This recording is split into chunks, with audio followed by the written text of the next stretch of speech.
Life by Claire Kilpatrick. The Start of a Journey. Fanny Elssler was born on June 23, 1810, in Vienna, Austria. She was born into a family of Franz Joseph Haydn and his beautiful wife Maria. She had only one sibling, and her name was Teresa. These girls probably didn't know at the time, but they were born into a family of musicians. Their father and two uncles were all professionals, which is probably where they got their love of the art from.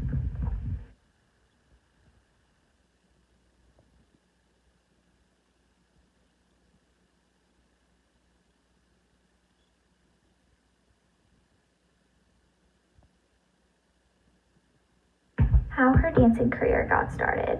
At the start of a young age, she began her dancing journey. She even made an appearance at the Kattner Theater in Vienna before she was 7. Later on, she studied under Jean-Pierre Amir. He helped teach her everything she needed to know. He certainly was a good teacher because you can see how far she went in life. Starting a life of her own. When she was 17, she was a mistress to Prince Leopold of Sarun. They had a baby boy named Franz. The only problem that Fanny had was that the Kelmer Theater had a very strict rule that if you were a mom, you could not perform there. So she put her son in foster care. Later on, Fanny and her sister Therese went to Berlin for dance. While they were there, Fanny fell in love with a man named Anton Stelmer. They soon got married and had a beautiful baby girl named Therese, who was named after Fanny's sister Teresa. Dancing career. Fanny Elssler had a very successful dancing career. During her time, she was most known for her point work. In 1834, the Paris Opera debuted her in the ballet La Taplite, but this was not the only ballet she has been in. Fanny had been in Fanny, which was a Spanish folk dance, La Debutante, and La Solfege.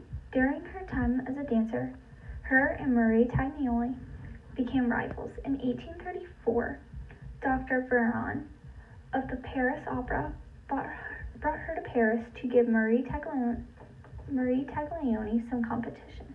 They were always being compared to each other, which is what caused some rivalry between the two. After a few years, they did not see each other again until 1833, when they both danced at King Louis Theatre in London.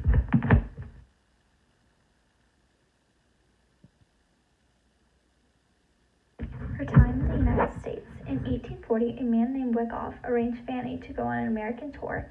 She toured the United States from 1840 to 1842. Originally, she was only supposed to come to America for 3 months.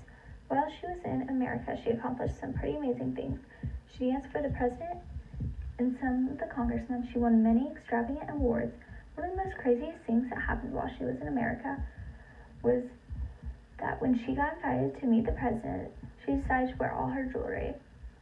Some man tried to steal her jewelry, so she did a quick turn, and he actually died from the kick a few days later.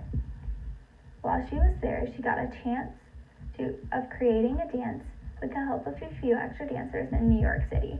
On May 14th is when she debuted her dance.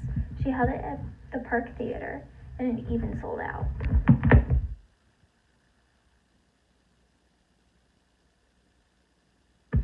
Coming to an end.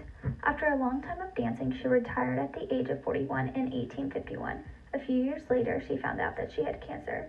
She died from cancer on November 27, 1884. Fanny Elssler lived a very good life. She won many amazing awards, traveled all over the world, and had a wonderful family.